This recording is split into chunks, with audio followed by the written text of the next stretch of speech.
Hello mga kabisi mine. So may dalawang klase ng detector. Ito yung heat detector, ito yung smoke detector.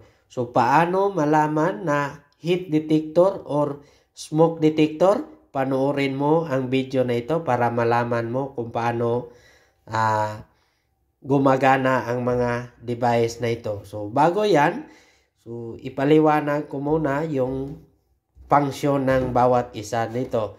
Ang smoke detector, nag-trigger lang ito kapag may usok or may alikabok or madumi yung paligid. So tulad nito sa loob, pag madumi na yan, mag-alarm doon sa panel, mag-pre-alarm. Ang function nito ay mag-alarm lang kapag may marami ng usok or alikabok. Ito namang isa, ang gamit nito ay heat detector. So, kapag nakadetect siya ng sobrang init, mag-alarm yung panel, iilaw dito. So, yun ang gamit nito. Paano ba ito malalaman na smoke or heat detector? So, unang titingnan natin yung physical appearance niyan. So, makikita natin magkaiba yung itsura. So, ito yung tandaan natin ay heat detector. Ito naman ay smoke detector. Yung buong naka-cover niyan. Tapos yung light. Yan ang unang tingnan natin. So, pangalawang tingnan natin, maliban dyan, doon sa likod. Yan. Makikita natin yan. May code yan, DTD210A. Dito naman, DOD220A.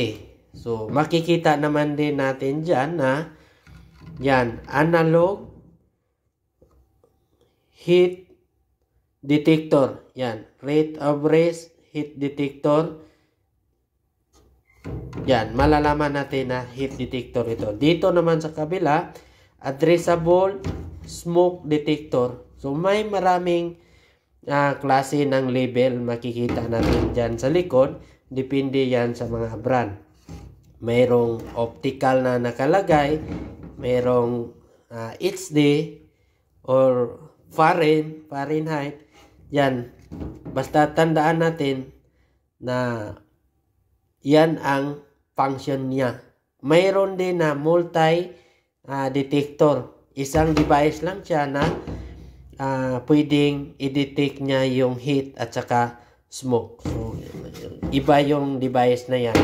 So, sa susunod nating video, ipapakita natin ang multi-detector na device. Okay? Kung may idea din kayo sa mga fire alarm system, paki-share naman sa comment section. Okay? Bye-bye mga kabisi mine.